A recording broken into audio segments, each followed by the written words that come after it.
Здравейте, хора! Днес ще говорим за... Съжалявам много, ама...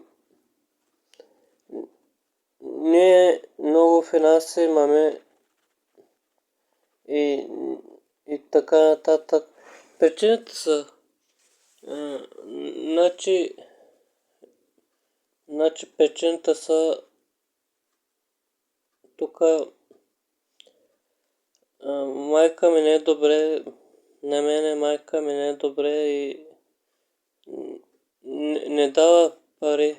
Не дава пари, разбира се. Рядко не дава, разбира се, пари на мене. Майка ми. И как тъпате всичко хора? Така. Как тъпате всичко хора? Така е. Как тъпате всичко хора? Аз. Така е. И ще говорим за... Спасете на добрия човек живота. Така може да намериш, дето се вика на земята нещо. На земята нещо. Няма значение дали кой е, дали е лош, дали е добър. Просто спасете го. Не правете мръсни работи този свят, дето се вика. И ще правите.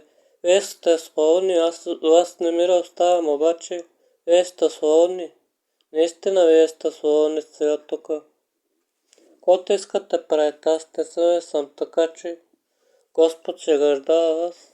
Наистина ще гърждава. Може да не мериш на земята нещо, де знам, ама карте може да не мериш, де знам. Така е.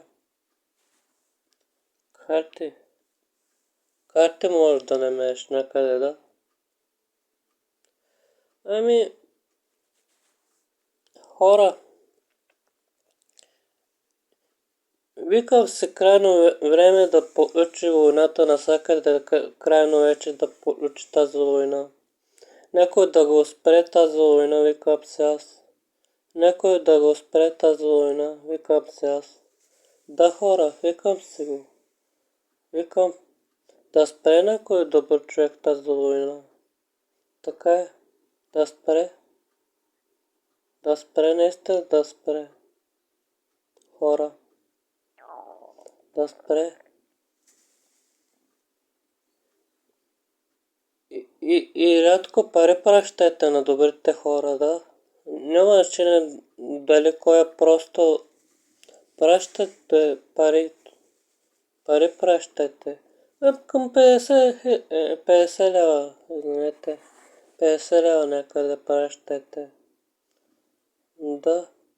Така Господ награждава хора. Така Господ награждава хора. Всичко ще имате. Така е. И от мене толкова хора. Пак ще говорим, ако има време. Ако няма здраве, хайде. Мене толкова.